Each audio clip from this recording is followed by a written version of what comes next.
چطورید؟ امروز که چه شده نمیتونم خوب نفس بکشم و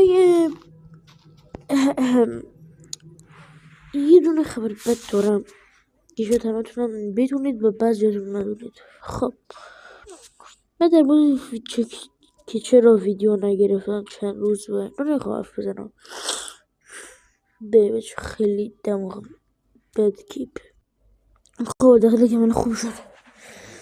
خب چه یه خبر خیلی بد دارم که باید الان تو بهتون بگم. یادتون میاد موقعی که ویدیو گوش شده هر موقع به 470 سابسکرایب رسیدیم من اینقدر توینتیو میتر کنم. خب یک خبر بد دارم.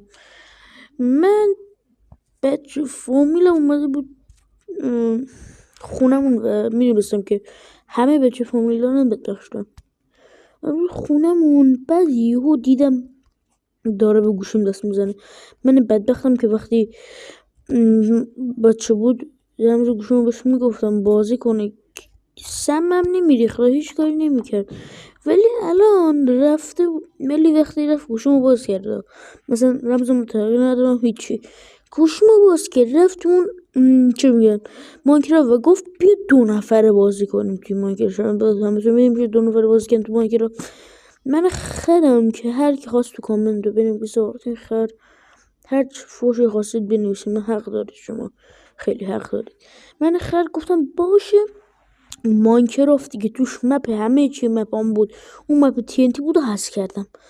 بعد یهو گفتم یا علی اون ماینکرافتی که توش مپم یه ساعت میگین چند ساعت زحمت کشیده بودم 9 ساعت که نه میشه چند ساعت یه ساعت چیز کرده بودم و اون زحمتم به چخ. بله عصبانی شده بودم نمیتونستم که بچه فامیلو بزنم، ولی وقتی رفت اتاق زدمش. حالا دیگه دربارش حرف نمیزنم. حالا بچه من واقعا ببخشید هر کی هست من آن سابسکرایب کنه و بعدا من دیگه بدونید من خیلی اصلا هر فوش خواستید توی بچه هر فوش خواستید الان میتونید توی کامنت ها بگید، آزاده، چون من حق دارید شما. من خیر بودم و هر فوش خواستید بدید. بچه ببخشید دیگه مثلا بعد مریض بودم کرونا جدید من کرونا نگرفتم ماسک زدم.